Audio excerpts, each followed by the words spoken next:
So there's a new report out from the National Priorities Project, and it uses numbers from the Institute on Taxation and Economic Policy. And it's about the Tax Cuts and Jobs Act, which is the Republican tax bill. And they looked into it, and they tried to find out, hey, what else could a tax cut for the richest 1% buy? And the answer is incredible. So here's what they found. The richest 1% with average incomes of $2 million will collectively get $72 billion in tax cuts in 2018 under the Trump plan. $72 billion. So that money is enough to cover individual health insurance premiums for more than 12.6 million people. Or it could cover Pell Grants for 12.3 million low-income college students. Or it could create 689,900 jobs through infrastructure investment. You know, this is, we just covered a story like this recently, where you looked at the cost of the Afghanistan war to this point, and we spoke about what else that could have given us, how many elementary school teacher jobs, how many infrastructure jobs, all that stuff.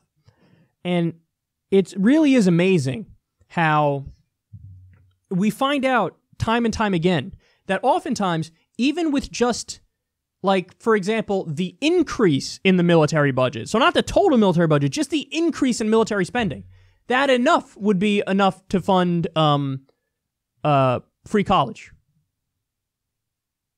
Like, this money goes a long way. But the way our government wants to spend it is increase in military spending, cut taxes more for the rich, $72 billion. But that could do so much. Can you imagine nearly 700,000 infrastructure jobs? How much more good would that money do if it went there? Instead, what happens? They give the rich the money, they lie to you, and they say, oh, this is going to create jobs. Why don't you just create the jobs? Why do you need the middleman? Hey, let's just give the money to this unscrupulous billionaire, and then maybe he'll create the jobs. Why would you want to add the maybe element? Why don't you just create the fucking jobs and do the infrastructure jobs? It's not like we don't need it. Our infrastructure gets a grade of D+, so we definitely need it. So why are you going to the middleman? Well, they're going to the middleman because it's a ruse, because it's a scam. They're giving these people the tax cuts because these are the people that pay their campaign contributions.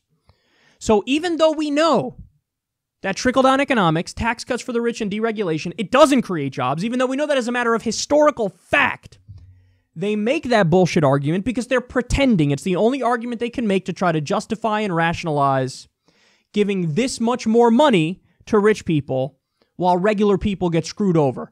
Did you know that half of Americans make $30,000 a year or less? And they want to give $72 billion to the richest of the rich, to the 1%. Why are you not looking out for the bottom 50% or over 50% that make $30,000 a year or less? I think they need the help more. I think there are unemployed people who you can create shovel-ready jobs with that money, but nope. Because they don't represent you. You didn't pay your bribes.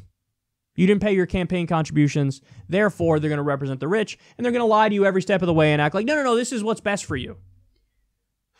They have to be disingenuous about it, or else there'd be a fucking revolution. Well, look, we're here to expose the truth and tell you the reality of the situation.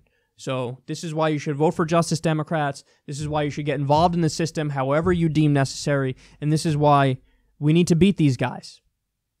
Because this isn't a fair fight, man. This is class warfare waged by the rich and your own government against middle class and poor people.